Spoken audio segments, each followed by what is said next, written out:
What's up YouTube? I hope you're hungry because I'm going to take you with me for a photographic genre I really enjoy. Today I give you 10 insider tips on food photography. So let's go for a new creative vlog, food porn version.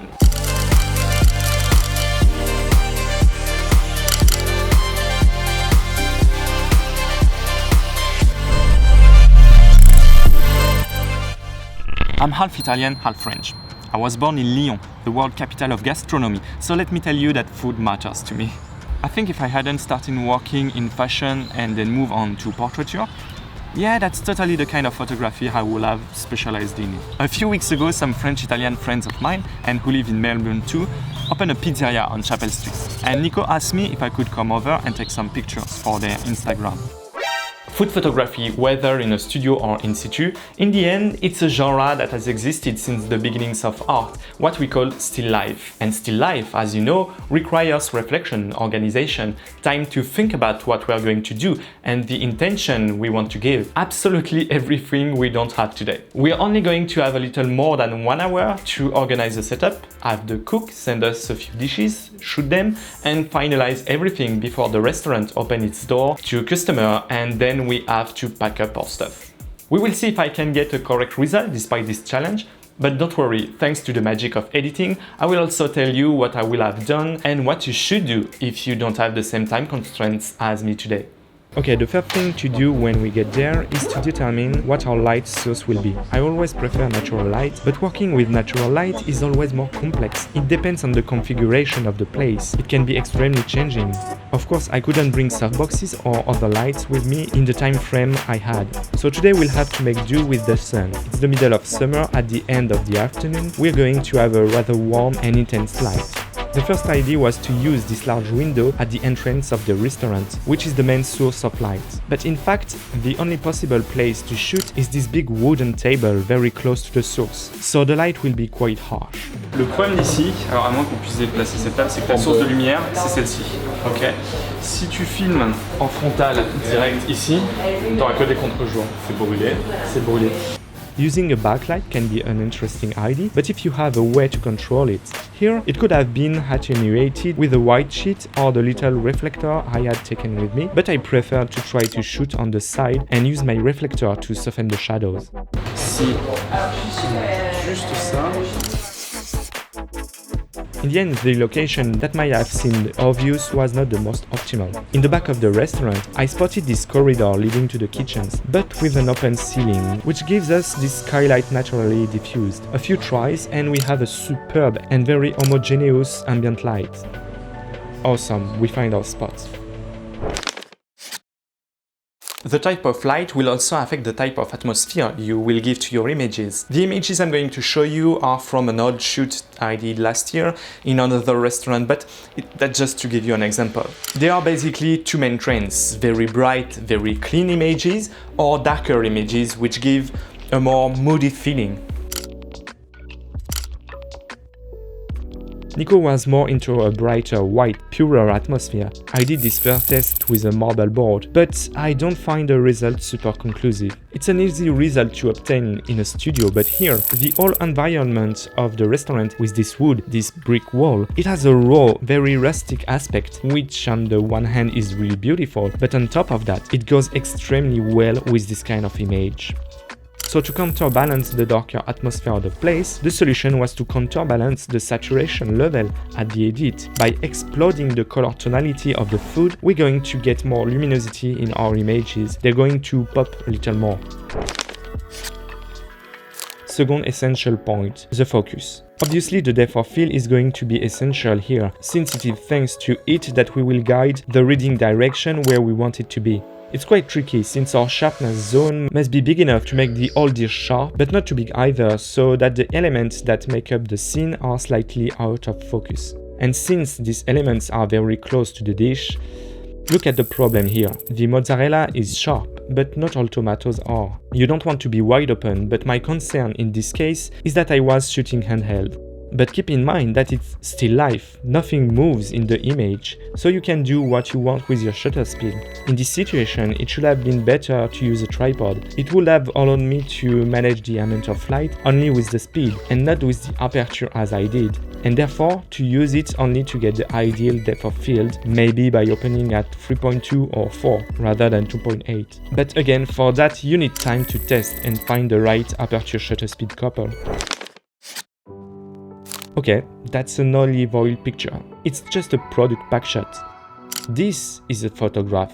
It tells something. We've created a scene, and for that you have to accessorize the main subject. So you have to decorate your dish with ingredients, kitchen utensils, etc. and tells a story with it. And about that, there's a real debate here.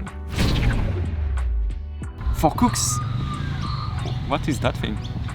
For cooks, it's total nonsense to have ingredients that are not part of the composition of the dish illustrated, which makes total sense. But a photographer, my friend, is not a logical person. And you're starting to know that if you look at my videos. We're going to think more in terms of composition. And if you've seen my video about composition, you know that it's not the geometrical organization of the elements in the image. When you're trying to embellish a scene, starting from the dish or the basic elements, you have to think about the colors, the size, the shape, the texture of it. You have to understand the region where the dish comes from, the period it is eaten, what are the emotions associated. We could make a whole video only on this topic.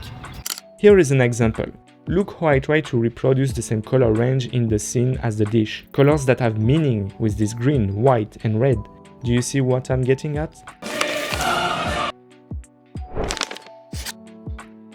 The angle of view is also important. In food photography, there are two main angles that we will use most of the time. First at 90 degrees, which will give a view from above, a zenith angle. It gives an overall view, a better understanding of the scene, and it also gives a 2D aspect to your image. As you lose the notion of depth, you have to try to make sure that the elements are at a similar height. Then, between 30 and 45 degrees, you have a shooting angle that gives a much more immersive feeling, since it's the vision that we commonly have when we eat. It's this angle that I personally prefer to work with. Of course, nothing forces you to stay with these two. There are other possibilities like totally frontal to the food or others. It's up to you to test and have fun. Okay, we've seen the basic principle that will allow you to take your first food pictures. Now we're going to see how with a few quick tips we can spice things up a little bit. You got it? Spice it up? Damn, I should have made a comedy YouTube channel. This picture is nice, but have less impact than this one. Don't hesitate to add a human element. That's what will allow connecting more easily to the image. For example, by eating the food or preparing it. Close-ups are very interesting in food photography. It's extremely immersive and it allows you to really focus on the food. It can even be interesting to do the opposite and take a secondary element as a subject by sending the dish into the blur as in this picture. So yes, of course, you need a focal length that is big enough to be able to compose scenes with all the elements. But adding a longer focal length, like 100mm to your toolbox, can be a very interesting investment in food photography. And why not do the complete opposite? Leave the close-ups and move back even further to integrate a set into our scene, add more material. Here we have a wider composition, but we can go further and integrate the dressing room of a table, for example. Here I found it interesting to integrate the very rustic environment, this brick wall, this blackboard.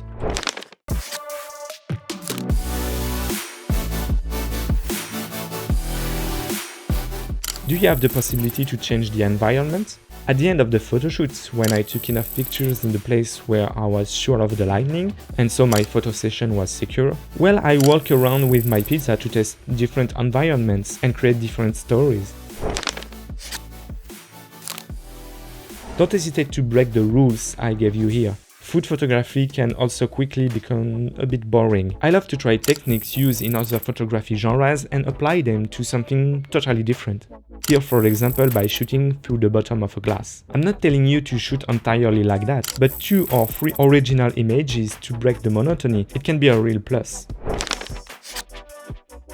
Finally, I'm not talking about the case where you shoot in a studio, but if you shoot directly in a restaurant. Food photography is still live. A restaurant is a place of moving life, and you have to take that into account. Photographing it, representing the atmosphere, the people, the positive emotions and the communion that food represents is as important as photographing the food itself. Okay, I hope this video gave you ideas for your pictures or even made you want to get into food photography. It's really something to do if you live in a big city like Melbourne with restaurants around every corner. You have a huge pool of potential clients and it's really easy to get in touch with them. Just with Instagram, for example. With a good portfolio, you could skyrocket your photo business in no time. I will definitely do some more videos on food photography because mate, you can eat everything you shoot. By the way, little shout out, if you came to the Windsor district in Melbourne, Pizza Farro is where you should go. It's mwah. Quick question, tell me in the comments for the next video on food photography, what would you prefer to see? Something focused on business, how to contact restaurants to work with them, or something like studio shooting to see the difference with what we did today, or maybe how to compose a scene, how to accessorize it.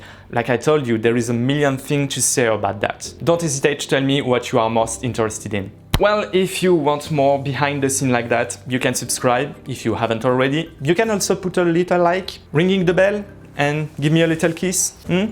All of that helps the channel so much. See you, mate. Keep on creating.